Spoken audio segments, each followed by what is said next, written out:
And welcome back to Moving Conversations. I'm Brian Ritchie. Joining me as always is Nora St. John. Good morning, Nora. How are you today? Very well, Brian. How are you?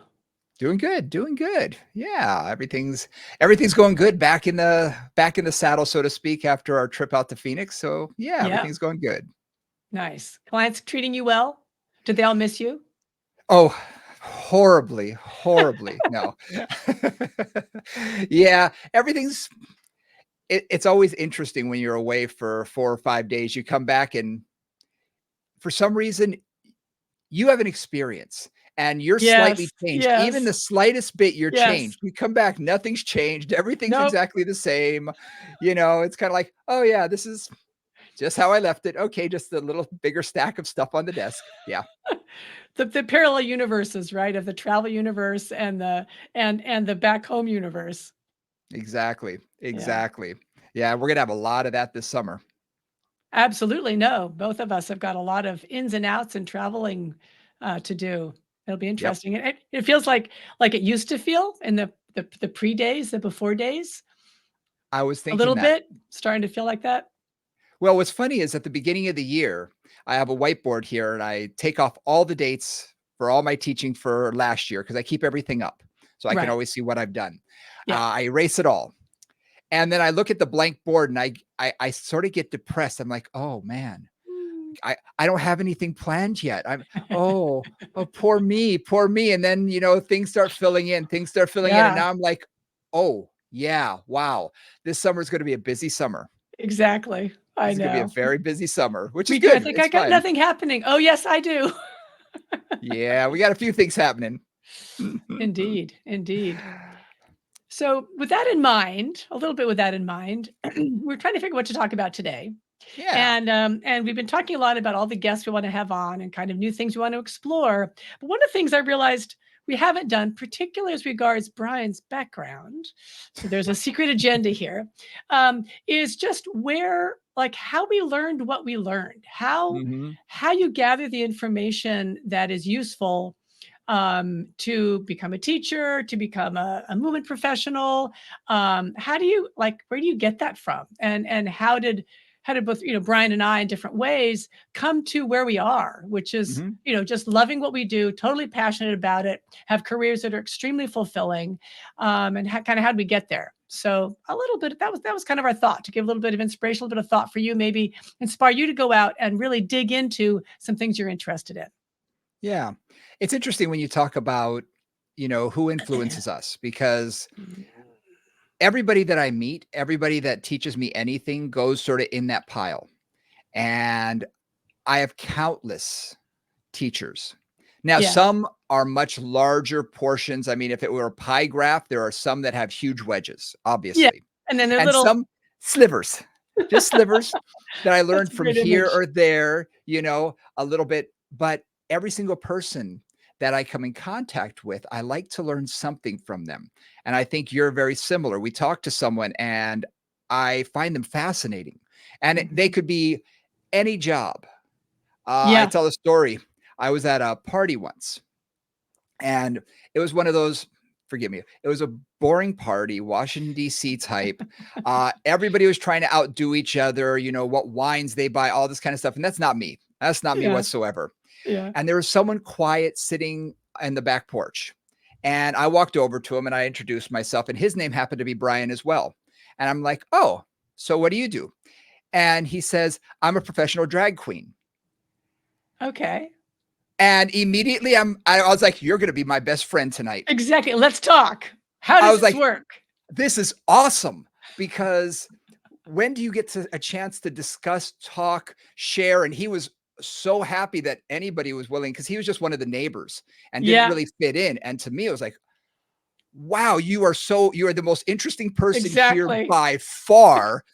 I love this. Let's just talk." And I hung out with him all night. He Nice. was wonderful, and, it's just one of those things that you can do that in any situation if you're willing to Yeah, listen, yeah, yep, if you're absolutely. willing to listen and not put yourself first in the conversation, Mhm. you can find out so much about people. And so many unexpected things. I love that. Absolutely, absolutely. Yeah, it's always amazing to me when you just listen. Yeah. And Yeah. Yeah. a client of mine, I you and I are very similar. We're both somewhat introverted. We both, are, the quiet ones in parties and things unless we know people. Uh, and one of my clients who's pretty gregarious, I was talking to him about it and he said, "Oh, it's easy. Mhm. Just listen. Yeah, Ask exactly. questions." Yeah. Yeah. Everyone wants to talk about themselves. No one really wants to listen to you. They want to talk about themselves. So if you show general interest, you could talk to everybody in the room all night long and never be bored. And I thought, that's pretty genius. Yeah. Yeah. That's pretty true, actually, And it in my is. experience. Yeah. It really is. So I find that everybody has been a teacher of one way, shape, or form. But for movement, because that's really what we're talking about, I think there are a few highlighted, and I'm sure you have a few as well. So one of the things, so similar to your pie story, when I turned, this is random, but when I turned 33 and a third, I decided I was a third of the way to 100. And a lot of members of my family have lived well into their 90s. So I thought, well, maybe I'll live to 100. So this is the first third of my life. And well, partly because of just where I was. I was moving forward in my life and being a teacher and being a Pilates teacher and all that. And I said, oh, well, apparently I'm going to be a teacher. Apparently that's what I am. So I actually went out and I bought tea lights and candles to represent every teacher that I had ever had in my life. And I brought them back to this little, at this point, I was living in this little tiny studio apartment in Oakland. And I basically put all the tea lights out and I basically said, sent like a little gratitude to every teacher I'd had. I Wow. had 150 tea lights going by the end of this experience because I was just looking back through all the people that have been important to me and all the people that have taught me something from the positive side and the negative side. And clearly, as you said, there's some that are, big parts of the pie and there's some that are less. Um, it's also what do you learn and how do you learn it? And Hmm. one of the things that I was a mover from the time I was a kid. My whole family were fairly physical in various ways. My mom was a dancer. My brother was a drummer. My older brother was a drummer. My sister was a dancer. My brother and I are dancers. And it was like movement was what we did. We swam, we hiked, we walked, we biked, whatever we were doing. And so movement was always part of what I loved more than anything. And then once I discovered dance, that was what I really focused on, complex movement. So thinking about growing up in that environment of appreciating the body, of appreciating what the body can do, of exploring the miracle that kind of is the body in terms of, oh, well, can I do this? Well, yeah, with practice, I can do that.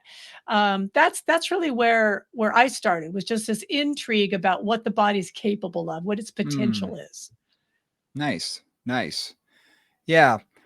I was just thinking back, for me, not only for movement, but I've had a lot of careers. I've done a lot of things. I've done everything from stand-up comedy to radio to you name it. I pretty much tried it. If it seemed interesting to me, my mindset is always, why not try? And the worst thing that happens is you fail, or you get bored and you move on. And that's pretty much what happened most of the time. Is like, all right, ready for the next adventure. And in each one of those things that I've done, what I figured out is I need a mentor. Mm, I need mhm. someone that I can ask questions to. I need someone who is willing to hear me out, hear my questions, pull me in, Yeah. you know, and sort of show me behind the scenes because you don't always get that. You may No. have some natural No. talent, but in a lot of places, a lot of careers, there's very much me against you. You're not going to overtake me. Where there's competitive weirdness that doesn't Yeah, doesn't allow for sharing or for developing each other's skills. It's a lot about, you have different skills than me. I need your skills. You don't have my whatever, all that competitive stuff. exactly. Yeah, yeah. Exactly. Mm. And I've always seemed to be the guy who, because I show so much interest and because I'm willing to do anything, my philosophy, and I've told this to my kids, is just show up. Yeah. And when they ask, what does that mean? I say, every job I've ever wanted, I've literally shown up and just said, how do I do this? I Yeah. want in, and I'm willing to work for free, and I'm Yep. willing to do whatever it takes. Yep. And in radio, in stand-up, whatever it was, because I showed up, I was sort of they thought, "Okay," and then I kept showing up and kept showing up.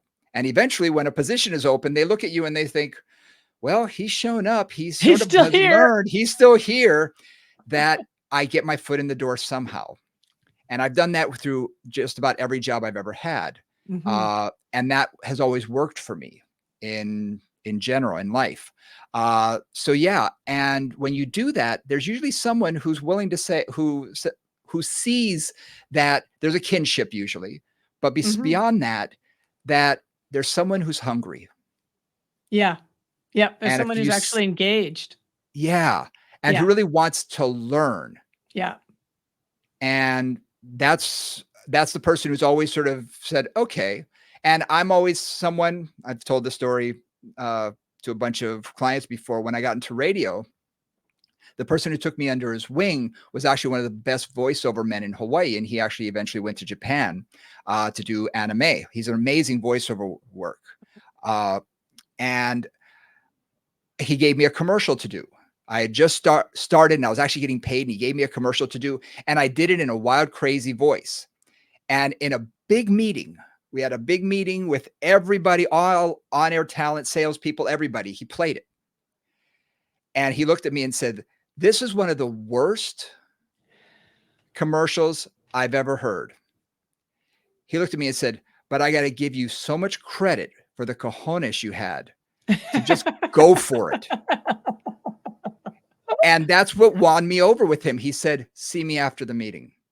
And he said, "I'm going to teach you how to do this." Awesome. And he took me by the hand. And when he left to go to Japan, which was about a year and a half later, I took over his job for 6 months as Nice. production director at, I think I was 19, Wow. of the number 2 radio station in Hawaii. I mean, that was one of those things that I just sort of lucked into everything and just sort of kept stumbling my way forward. Yep. But because I showed interest, because I was willing to try and make a fool of myself, which you and I sort of joke about all the time, we're willing to go for it. It doesn't matter to us if we fall on our face, it's all for fun, you know. But yeah, and I find that those mentors are essential to our growth Yeah. and, our, advancement. I think about yes, and it's for me, what was interesting was this may sound funny. I didn't necessarily recognize the mentors that I had. I kind of had an Mm, image of a mentor that never quite showed up, and I had an interesting time realizing, like, that's a mentor I have a vision of, but it's not actually mhm. the mentors in my life. And this really came to me. I think I had some picture, and this is just coming from my background of some teacher that's going to sort of come in and take you under the wing and tell you what to do. And that never really worked for me. I was very, I'm not sure stubborn's the right word, but or anti-authoritarian because I nobody would ever think of me that way. But I was very independent Mhm. always, and I was always like, "But that's an interesting idea. Let me see if I believe that." Right? I never. I was.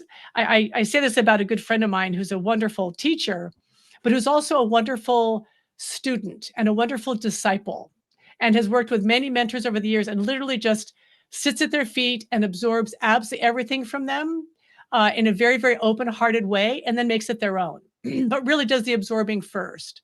And I've never been good at that. I've never been good at like having somebody else tell me what I should be thinking or doing. I've always been, it's just that's always been tough for me. So there you go. And at one point when I was working with Diana Harold at St. Francis, who was my primary boss when I was first learning Pilates, it took me about a year and I realized, oh, this is my mentor. And she did not teach by she led by example. She led Mhm. by basically treating people with a phenomenal amount of kindness, clarity, and goodwill. And it was like, "Oh, that's actually my mentor," is just watching her do that. She Mm. had a phenomenal faith in the body. She had this ability to take a client who, I would look at it and go, wonder if they're ever gonna get anywhere because 'cause they're really got a lot of issues going on." And 3, 6, 8 months later, they'd be doing something crazy on the Cadillac. And it Nice. was because she just very gently I call her like the hill break of Pilates teachers. I used to have a Subaru when I used to, drive my Subaru in San Francisco, and there's all these giant hills, and it was a stick. But if you were on a hill, it would keep you from sliding backwards when you were in between gears. Right. So, and she was like that. She just kept people from sliding backwards, and she would just keep gently marching them forward.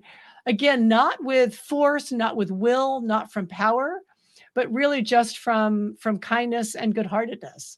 And that Nice. was the mentorship that I needed at that time, and still, is ongoing for me. Yeah. I in what you described yourself, I'm gonna say strong-willed because I find myself to be the same way. I buck authority. Probably in movement, my very first mentor was my mother.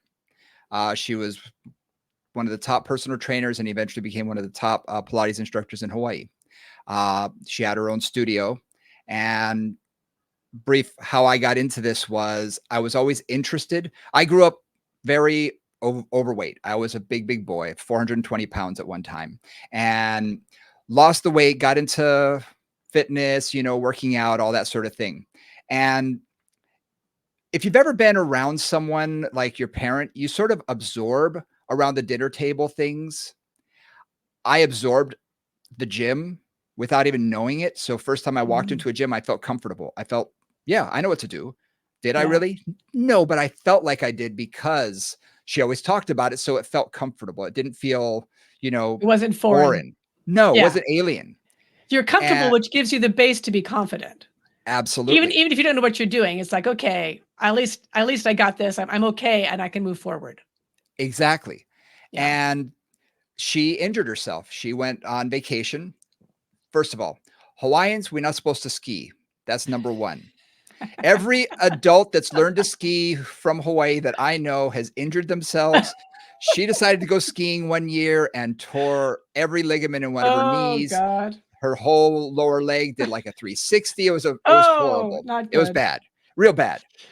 And she called me up right after it happened and said, "You're interested in what I do? Do you want to do this?" And I said, "Well, I'm thinking," and she goes, "No, you have to say yes or no now because I may lose the business. I'm going to go into surgery in a few days. I need someone to take over. And I've Yeah. got 3 days to make you a group aerobics instructor and a personal trainer. We have 3 days." Holy moly. Okay, let's go.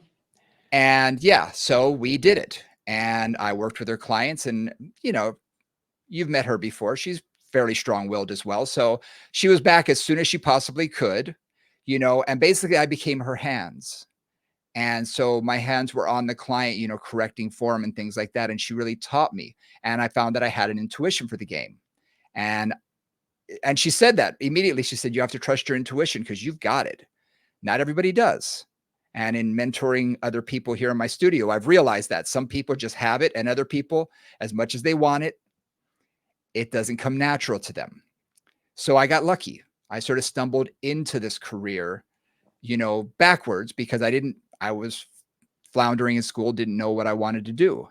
And I went from being a mediocre student to being a 4.0 student immediately as soon as I got into this field. It was like everything made sense. Even things that I thought shouldn't, that I fought for years. I don't want to take physics. I don't want to take chemistry and biochemistry. Oh my gosh. And as soon as I got into it, I was like, this makes sense. I understand this. Why do I understand this? I don't know, but I understand. And that told me, okay, this is where I need to be. And that's when I focused all my attention toward, you know, fitness, movement, exercise, physiology. So I want to so this kind of gets us up to our beginning in a way, but I want to step back, and I want to talk about intuition Mhm, for a moment, because I find I think it's an interesting thing. There's a lot of people that say, "Oh, I'm an intuitive mover, or I'm an intuitive teacher," or whatever. And this is how I think of intuition when mhm, I'm using it in that realm, like when I'm mhm, using it with a client. I think of that intuition as not being some magical thing that pops out of the air. mhm. I really think of it as developing an extremely robust database that helps to inform what you're seeing at an unconscious level, if that Yes. makes sense. Right? So I feel like for you, you absorbed at your mother's knee, as it were, literally, Literally. because of your mother's knee anyway. Right? You absorbed that ability to look at a body and see a body and think about it, like at the dinner table, and then working with her. Mhm. And for me, a lot of that came from watching bodies in dance class, right? Mm. And going like, okay, that body's better than that body. Why? What are they doing? What skill do they have? What mobility do they have? What is the characteristic of that movement that allows it to be more effective or more beautiful in this situation? Sure. And you spend 20 hours a week staring at bodies moving and things go in, right? Your Mhm. database gets built. And one of the things that I think about for a lot of teachers in this work, and with personal trainer or Pilates or whatever it is there is just some time that has to be put in. And you have to love that time. It's not just putting the time in, because I know people who phone it in on a regular Yep. basis in Yep. terms of their teaching, and you see it all the time. And that's not it. If you actually care and you pay attention and you're on it and you're in it, then that's where you learn, right? It's being present, it's paying attention, it's being on it. And that's what builds that database and builds that knowledge background that then can become intuition Mhm. and can become that like little insight that goes, I think I need to work on rotation with that client, or oh, that shoulder, what is going on there? I think they need to work on their thoracic mobility, like Yep. whatever it is. Those little hits that you get come from developing that really robust database through paying attention and through really enjoying what you do. If you're paying attention with enthusiasm, right? Mhm. For me, I couldn't agree more. I'm gonna add one thing to it. Yeah. Okay. For me, intuition is the culmination of all that information put into the database, but being able to quiet your mind and get out of your own thoughts and out of your way. Amen. Out of your shoulds and out of your boxes. Bingo. Yes. Because there are Yes. times when I get quiet Yep. and a client will say, "What are you thinking?" And I'll just, for whatever reason, something pops into my head and I say, "I need to focus on this." Yeah. I don't know why. It's all that information from the back of my brain, that database is chugging along and it says, "Here's what you need to do."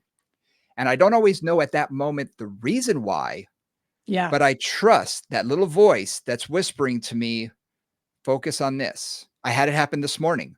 Client came in and there were just issues talking to me. And he said one exercise, he felt something going on. And immediately my brain was like, do, do, do, do. And Mhm. okay, I knew the rest of the session immediately. Yep. Wh- And if you can get out of your own head and not second guess yourself, not get into the would, should, could, what, Yep. what would this person do, that person? It was just, okay, you get quiet within, you listen to it, and it will help to inform that. So for me, it's quieting that voice because sometimes I do get in my own head and I start overthinking, and then there's no intuition. Then there's clutter. Right. There's Exactly. You're clutter. blocking yourself. So, but that being said, like one of the things I think you and I both do is we do a lot of teaching of students, Mhm. personal trainers and Pilates teachers. And one of the things that this is kind of going against what we both just said, but there's also a way in which you have to build a strong foundation of understanding.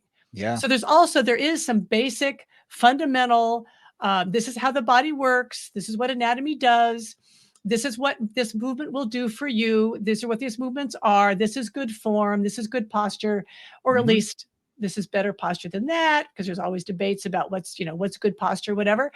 But that idea that you also have, like, you have to, in some ways you have to build the boxes first Yeah. and live within the boxes enough to be able to move past the box. Mhm. Yeah. So it's like I think about for Pilates teachers, we've got so many ridiculous, large number of exercises in the Pilates world, right? So somebody first has to just get familiar with teaching all those exercises. Like Mhm. just teach these exercises. Don't think about what's happening. Don't worry too much about whether they're doing it right or wrong. Just kind of get them down and figure that out. Step one. Mhm. Same thing with personal training. What is a bicep curl? What is a tricep press? What am I looking for in a plank? Right? All those things. And then once you've gotten those down, then you start to see the subtlety. It's like you get Mhm. step one, and then you see the layers of each of those things. And it's in Yeah. that layers that you start to then be able to develop your intuition. and expand your database beyond I should do this after this, or this is the order of things that I do it in. Yeah. It's the foundation. Yeah, it's a foundation. Without the foundation, like you said, learning all the exercises first. You can't correct an exercise until you know the exercise.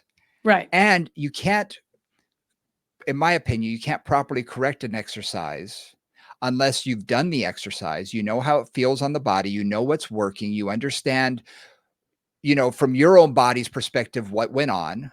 And yes, there are some people who have gone beyond that and can do it. We hear about people who are paralyzed and things like that. So I'm going to talk about the other 95% of people out there. You need Yeah. to be able to do it on yourself first. How does it feel? What's working? What's not working? Da, da, da, da, da, da. That informs that database.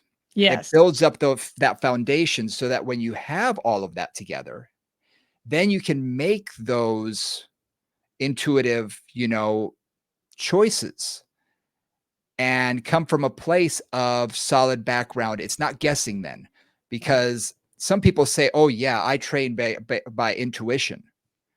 Okay, that could be guessing. It could be guessing. It could be making stuff up.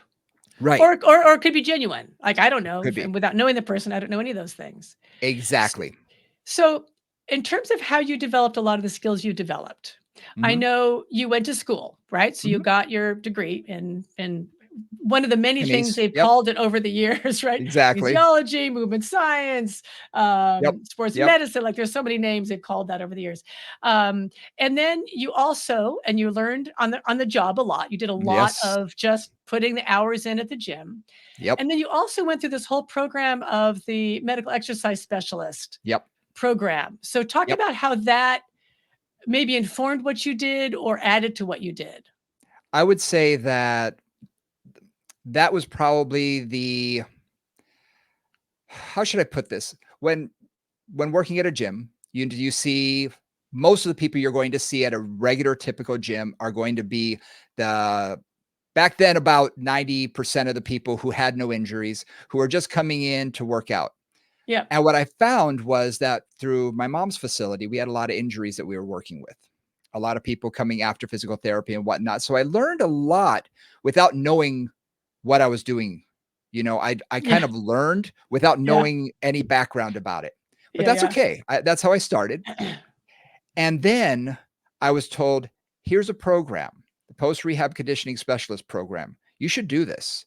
And it was created by a gentleman, Dr. Mike Jones. And when I took it, it blew me away immediately because it was all the stuff that I was doing.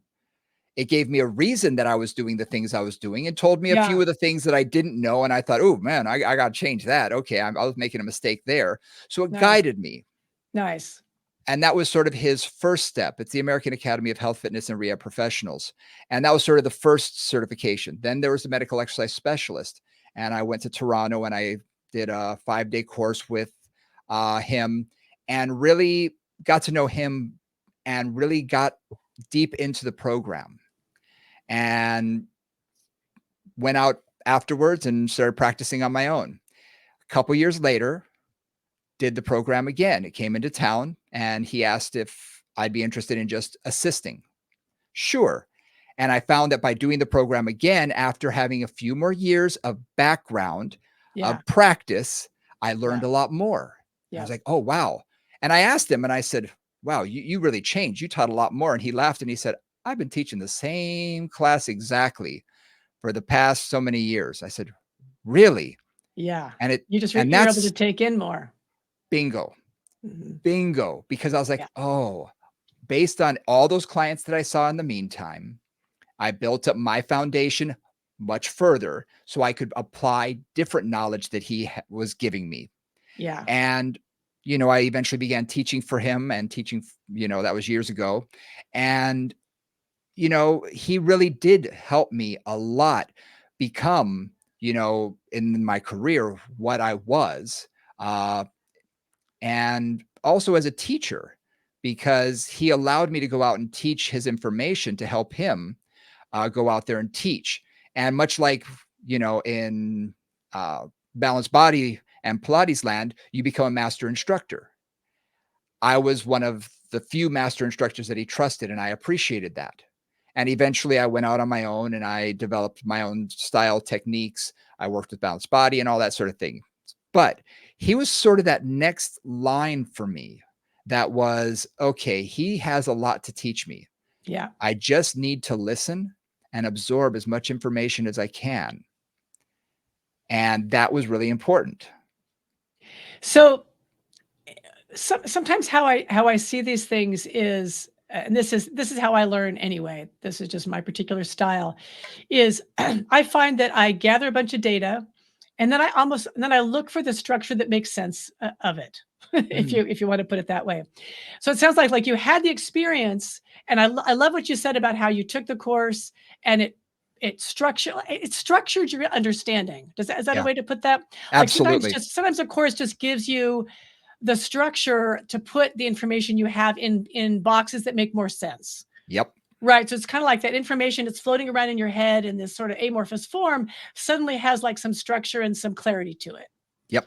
And then what I really loved was, and then you went, years later, did the same thing and was like, you've added a lot of things to this. It's like, no, I haven't. You are just able to take in information at that next level. Yes. Right. Like I think of so many. This is a movement related moment, but I remember I was sitting in a ballet class at one point, and I was turning my legs out, and I was like, "Oh, that's that external rotator they've been telling me about for the last 20 years." Like I Yep. really hadn't felt that particular muscle doing that particular thing till that particular moment. Yep. And then I also use an example with a client, and Brian's heard this example, but I had a client I worked with forever, like once a week for 16 years, or more or less.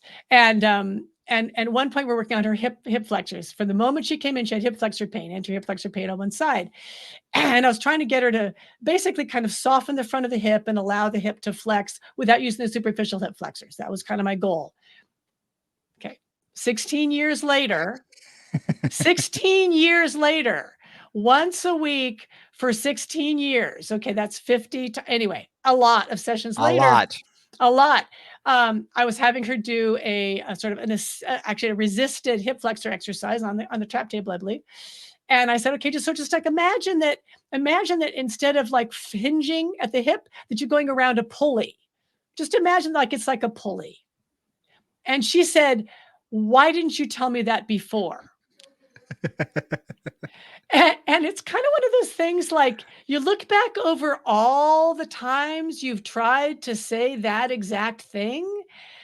And this was the moment 16 years later that it clicked. Yeah. And this is one of the things that, I say about teaching all the time is until you have essentially, I think of it as the lock and key, right? Until you have the lock that is ready to be opened, that key is just going to keep banging you on the forehead. Yep. Right. And then once you have the experience or you have the opportunity, you need that information, there's some motivation, then that key can go in and actually turn the lock and let you into that next piece of information. Yeah. We've all had those clients that, or what I think is the worst and ticks me off the most is, I've been saying the same words. I've tried 50 different ways to cue and I Yes. get close and it's not quite there. And then they No, go and work with someone else one time and they say, well, they said such and it just worked. I'm like, "Hmm." exactly. I and I use those same words. They needed Uh-huh. to hear it from somewhere else. I built up Exactly. that foundation and gave them You all that did. structure, You but that built the lock. I built the lock. You And built the lock. suddenly someone else's key is what it took at that Yep. moment Yep. to open. And suddenly, and over the years, I've learned not to take it personally now. And I say, oh, that's Good. awesome. Right. Good. Thank That's God. awesome. Finally. Yeah. I'm glad it worked for you. Even though in my head, I'm just gritting my teeth saying, you son of a gun. I can't believe you're gonna think that person was a genius and I've been wasting your time for the last 20 years. Urgh. But yeah, you kind of need that. Yeah. And I think that you're right. It created a structure.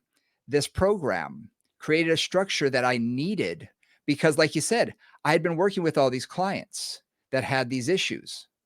And what's interesting is now that I have people who mentor here, is I tell them, I said, look, the best place for a physical therapist or a physician to go and work after they graduate is a hospital, because they're going to see 1,000 hips, Yeah, 1,000 knees, and exactly. 1,000 low backs within a year.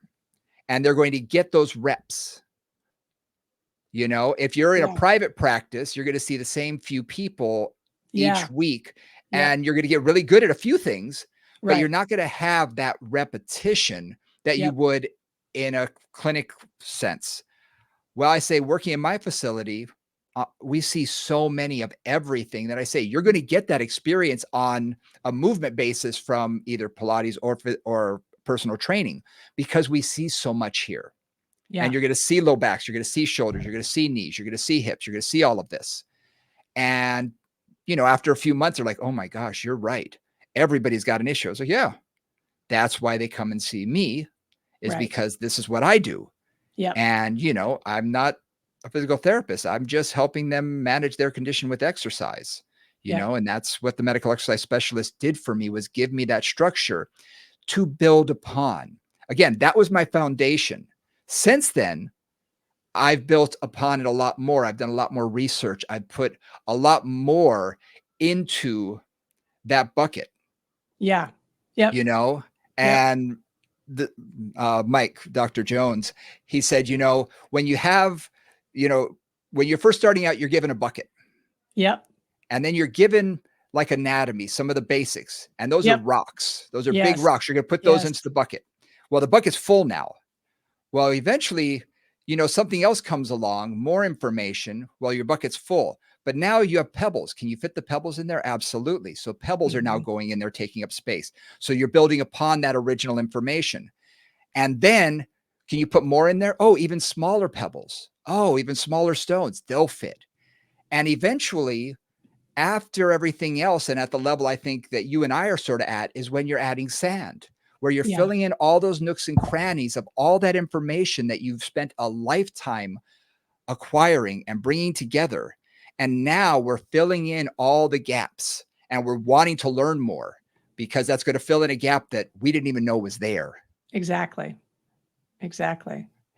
So when I think about some other key moments in terms of learning. So, learning how to teach Pilates was just being at St. Francis, being in a medical environment, teaching Pilates for 10 years with and we had really an open gym situation. So we typically have 3 or 4 clients slash patients for each instructor. And they would Mhm. just, come in during their hour. We would work with them. And so it was constant triage. Mm. Right, so it was constant problem solving. We didn't have privates. We didn't have like, I'm gonna work with this one client for the whole hour and figure things out. This one's coming in. Okay, their knees have flared up, their necks flared up. They can't lunge, blah, blah, blah, blah, blah. And we're running around the room trying to keep everybody going. Yep. So the stress of that, honestly, the positive stress of that was you had to figure stuff out fast. You had to make a Yeah. decision. You're not going to flex. You're not going to move your knee. I'm going to keep your legs straight, whatever it was, like kind of on the fly and quickly. So that was the first step. Then I actually went to do a Pilates teacher training program after I'd been teaching for 10 years, because when I started, there wasn't one, with Michelle Larson in Santa Fe. And that was a little bit like in a inverse way, your medical exercise specialist. That was a formal, here's the Pilates repertoire, here's the exercises, here's something about them, here's where they go. Um, and that gave me two things. It gave me the structure that I built up in my head, but it wasn't very Mhm. clear, kind of like you said. And it also gave me that ability to critically think a bit, to go, Mhm. okay, what are the skills that each of these, because I knew enough. I mean, I've been teaching for 10 years at that point. So, and intensively. So it wasn't like the exercises, I wasn't learning the exercise. I was learning that next, like you said, the pebbles or the sand of that exercise, Yep. right? We're not like where the springs go and where the legs go, but like, what is the body doing there? And what am I focusing on? And that's really where a lot of the whole idea of movement principles came from me. It wasn't the Mm. exercises. It was, what am I trying to do? What are the skills I'm trying to build? How am I improving this entire structure in front of me? So Mhm. that gave me that structure piece. Then working with Eric Franklin on imagery, I did 2 years with Eric Franklin, which was powerful in terms of taking again what I knew and opening it up. So Mm. his work really like opened up my way of thinking about things. So it wasn't so linear, it wasn't so scientific, it wasn't so cut and dried. That was really helpful there. And then the anatomy in clay, just to take anatomy into a way that I thought was really, really effective. Um, and then just a million people along the way, a million people Mhm. that I've talked to, like, let's talk about hip mobility. Let's talk about, so I'm thinking some of the conversations you and I've had sitting, sitting outside a conference. Yep. What do you do for this? What do you do for that? What's your approach to patellofemoral dysfunction? I Mhm. mean, simple stuff. And that learning from colleagues has also been really, really, really critical. Absolutely. That's where it does fill in the sand for me. Uh-huh. And Yeah. I've explained to people when, we started working together more closely, I said, "She's my mentor," but I said, "At the same time, I think that I'm also a mentor because we're learning from each other constantly." You know, Exactly. we're both bringing things to this relationship because we come from slightly different fields, but they're the same field, and we're always learning.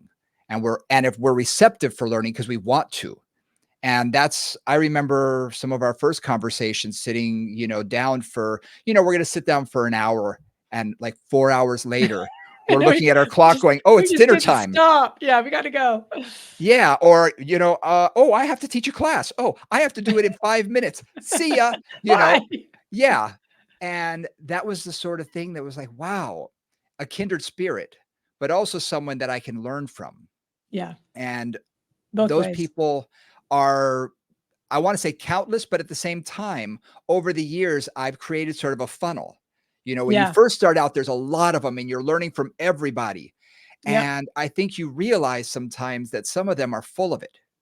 Yeah. You, Or they're not your cup of tea. they're just They're just whatever. they're just they're just they're just this doesn't work for you, right? Right. And, but I think there are some people that you sit in their class, you're like, "Oh, wow, this makes no sense scientifically. This Right. just doesn't You're work for just me." wrong. Yeah, Yeah. wrong, next. So, you begin to funnel and you begin to take from here and from here and from here. Mhm. And the more I start talking to different people, a great example is Erica. The more I talk to her about, the neuro aerobics and things like that, I'm like, wow, that's fascinating. And I want to learn more because I can learn more. This is Yeah. very interesting stuff.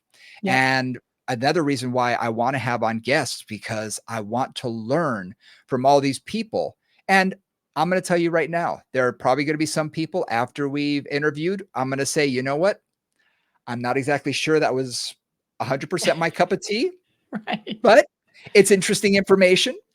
I'm willing to listen. Uh, but for the most part, I think that the people that we surround ourselves with are some of the highest quality in the movement game. And I have you to thank for that because you sort of opened that door for me, with Pilates and balanced body and things. I started learning and meeting people who were of like-mindedness, but of a slightly higher caliber that I was like, ooh, I feel really good around these people. And I'm learning constantly. This is where I need to be. What I kind of love about the environment that we get to live in, I mean, really, we're kind of privileged to live in Mm, with a lot of the teachers that we work with and the presenters that we work with, is one of the things that I kind of love is when I'm working with somebody who is a real, like they have a specialty in a particular area. yeah. Like I'm thinking of this gal Stephanie Camella from Zebrafish Neuro, and she works with spinal cord injuries. Like she got out of school, UC Davis, and basically just started working with spinal cord injuries, and that has been her passion.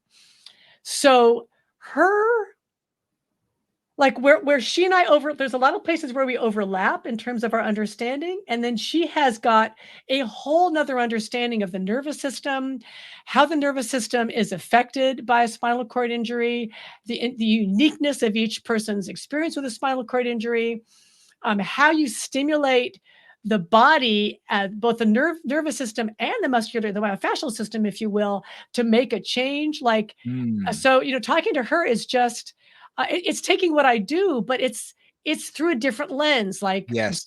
instead of looking it to the right, I'm kind of looking to the left, and it's the same problem solving, but Hmm. with a different toolkit and a different vocabulary. And I love that. Like that is so much Hmm. fun because it's like she'll just drop like a little concept and it's, oh, like flaccidity versus spasticity, right? Which is Mhm. kind of a typical thing in spinal cord injury stuff.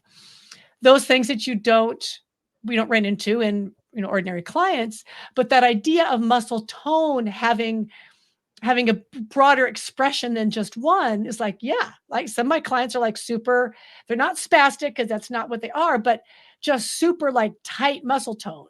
And other Yeah. ones are like that, everything's kind of mush.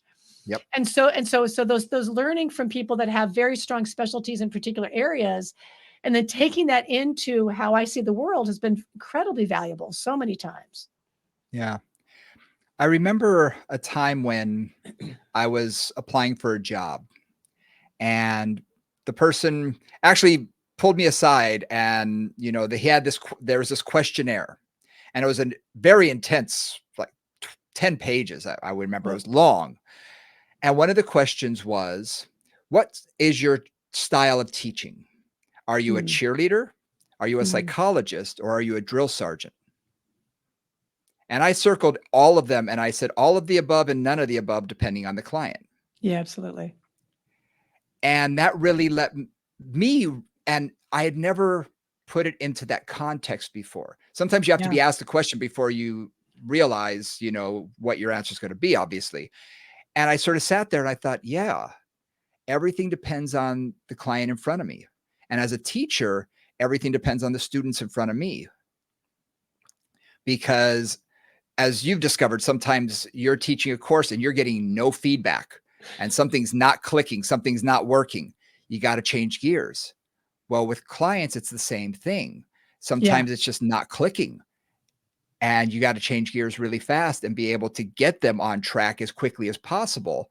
And sometimes they need to be poked with a stick, and sometimes they needed to be, guided with a carrot, you know, and sometimes they need to be hit over the head. I mean, there's the various ways of getting people's attention and getting them to the goal that we need them to be at. Uh, so I've always found that interesting, that question of who are you in your profession? Yeah. Yeah. And that Yep. that that came up when we were talking, because I've had many different types of teachers. Last Mhm. night I was talking to my son, and I was talking about the movie Whiplash. Uh, he and I talk a lot about superheroes and all this kind of stuff. Well, J.K. Simmons' name came up because he was in a superhero movie, and I said he's in one of my favorite movies of all time. And so it's called Whiplash. It's about a teacher and his student in music, and how this teacher is quite abusive. That was his style, very abusive. And when I watched it, I actually had someone in my life, one of the most formative teachers I've ever had, who was my ROTC instructor, Sergeant Major Kenneth Ching. He was by far, at that time in my life, what I needed. He was abusive unbelievably. He called me every name in the book because I was the biggest guy he'd ever worked with. And he called me every name known to man. I mean, Mm. but it toughened me up in a lot of respects. But he taught me more than almost anybody else. And I was explaining this to my son. I said, at that moment in my life, that's what I needed. Yeah. And Yep. that resonated with me more so than other teachers who may have taken me by the hand and just said, "Oh, it's okay. Why don't we do?" No, I needed someone at that time to teach me respect, to teach me discipline, to teach Yep. me. And I went back To to him to years kick to kick later. your ass, basically. Oh, I and mean, he it's did, some yeah, yeah, yeah, yeah. big time. And like I said, he was really abusive. Compared to now, he would not be able to get away with what he did. This was, Yeah. 20 some The odd the years old ago. days. The old days, or more than that, for almost 40 years ago. But it's what I needed. And at a different time in my life, it would not have worked, and I would have told him where to go. And in fact, my final year, I'd had enough of that relationship, and I walked out and I quit because I needed to move on. Yeah. I had learned everything I could at that moment. But after I had lost the weight, because he did teach me discipline, he taught me how to stick to things and how to make it, how to make a mission happen. And I went back to him 7 years later, something like that. And he took one look at me and his face dropped. He said, "I never thought you could do it." And I said, it's because of you. You taught me that discipline. And I wanted to thank him. And again, it's what I needed at that moment. And years later, I learned from a lot of other different teachers, different things. And there are times when you need someone to take you by the hand and show you one step at a time. Here's what you do here. Here's what you do there. And other times you need tough love, Yeah, you absolutely. know? And Absolutely. I find that, depending on where you are or what you need, that's the kind of teacher hopefully you're probably going to attract at that moment. That's going to help you if you're open to it. If you're open to it. Not everybody's open to, that experience. That's a good story. That's a good story in so many ways because it brings up many things. It brings up the psychological aspect of what we do, right? Mhm. That 90% of what we do really is creating that connection with a client so that they can trust us, so that we can then do the work, right? Without Mhm. without some level of interaction that feels comfortable to that person, whether it's tough love or whether it's very nurturing, whatever that perspective is, without that cooperation in that relationship, you can't get anywhere. Yep. Right? Like that's kind of step one. And I think I think that also that requires the same kind of learning as whether they need to strengthen their hamstrings or stretch their quads.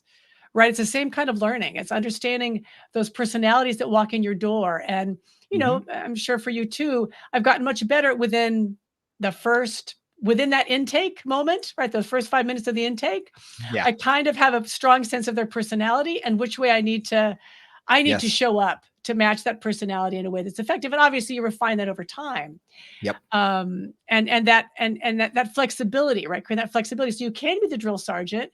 You can be like a bit authoritarian and judgmental when you need to be. You can be, kinder and gentler and safer when you need to be, and somewhere in between. Yes. Yes. Right. And that's part of that database building. It's not just the skills, but it's also the psychology. Yeah.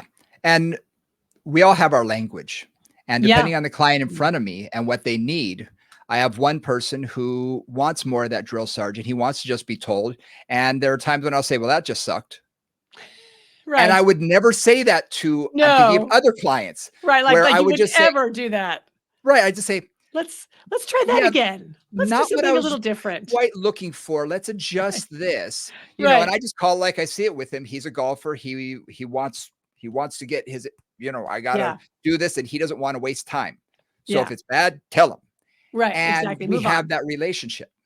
Yep. So you have to learn as you go Yeah. and know where that relationship is. Like you said, you learn pretty fast when the person's in front of you, what they're looking for or what they need.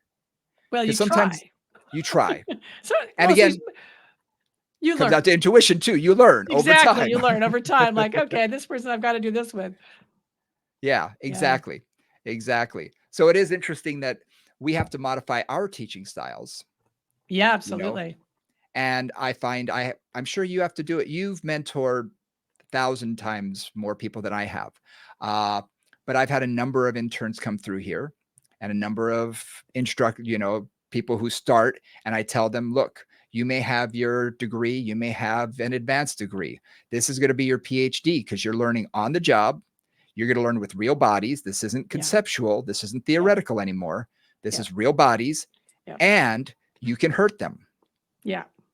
And one guy actually left because he hurt a client. I went out of town. I came back and she had emailed me, said, I won't work with him. I am in so much pain. Mm. And when I came back, I spoke with him and I spoke firmly. I said, look, here's what happened.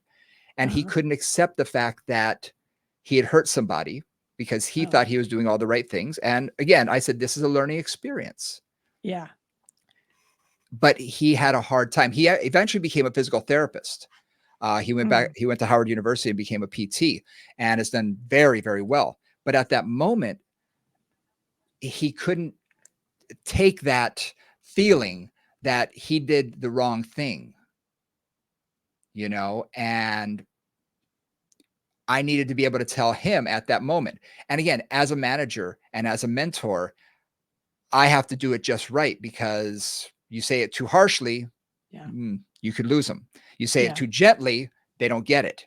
And Yes. sometimes it's hard to, you know, yeah, you got Moderate to weigh that. that out. Where's that Yeah. balance? Yeah.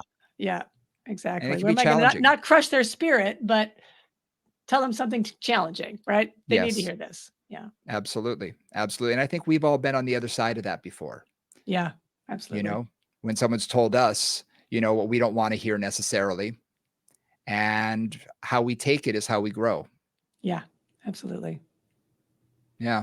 Hmm. So, yeah, so I've had a lot of teachers. I've had a lot of people who have influenced me in my life, that, I'm gonna take this opportunity to say I'm thankful and I'm Me very too. grateful Absolutely. because I would not be where I am today, and I would not be talking to you if it wasn't for my mom making that first introduction into this field. If it Yep. wasn't for Dr. Mike to bring me to that point and say, "Okay, here's a structure to build upon," Yep. you know? And then also to you for opening the door of teaching and being able to say, "Hey, I like your style of teaching. I think you have something to offer that we can use a balanced body and we can grow together." Yeah. So, and that was sort of a, yeah, this is the right place for me to be too. So I Awesome. thank you as well. So, No, it's hopefully out there, whoever's listening to this, like this is just an opportunity for you to reflect on your teachers, your yep. influences, where you want to go, how you want to get there. And I want to take one thing of what you said, which is do not be afraid to just go after that person you want to learn from. Yes. I say this in a funny way, but I'm going to say it this way. Um, when I was first doing my teacher training with Michelle Larson at Core Dynamics in Santa Fe, this after I've been teaching for 10 years, I realized that one of the emotions that was coming up was jealousy.